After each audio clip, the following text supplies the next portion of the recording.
it was so important to me to feel good that I just knew that it was something that I had to do. And I can't say, like, you're absolutely right. Like, there were so many people around me that had told me not to say no and told me not to say no, told me not to stop. I fought my way out of it a little bit because there were people that had worked for me that, you know, didn't want me to stop because it might have benefited them. Of course. But I got to that point and I just knew I had to do it. And I don't know. I don't know how to explain it, I guess. Yeah. It was just such an unbelievable sensation that I had where I knew that if I do this, I'm going to be better for everyone. And I'm going to be better for myself, which means I'm going to be better for the people around me.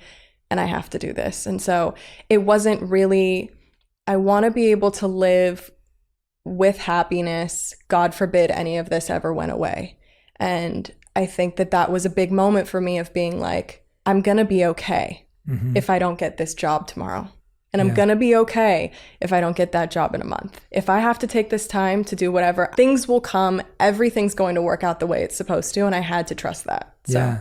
Well, to me, from the outside, and it's beautiful that you didn't see it in yourself, because that almost makes it even more wonderful. But the idea that, to me, from the outside, that's a lot of courage. Yeah, thank you. It takes a lot of courage. It takes a lot of vulnerability and openness, and it takes courage at every level, whether someone's thinking about quitting their job to do something they love, or whether someone's trying to relocate their family and doesn't know how, or whether someone like you is feeling success but then going, well, wait a minute. And I think in the past few years, we've seen athletes and musicians and actors and people in all creative industries step back and say, well, I need to put me first. Yeah. And I think that that's empowering because I think we hear about burnout in work culture and corporate culture so often. For sure. So what was it that you started to do with that newfound time at that time? Like, was the curiosity always there and now you could actually follow it? It was. Yeah.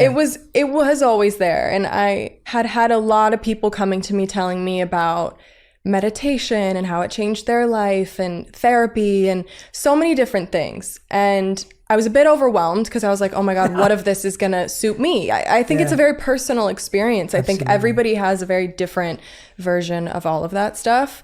And so it was a little overwhelming. So I think I really just took the time to be off for a second. It was even the little things. It was like being able to go to my friend's birthday party, which I wouldn't have been able to go to before because I was working a lot. I love hearing that because I think it is those simple things like, you know, giving yourself that space, whatever it is that you needed to do. Yeah.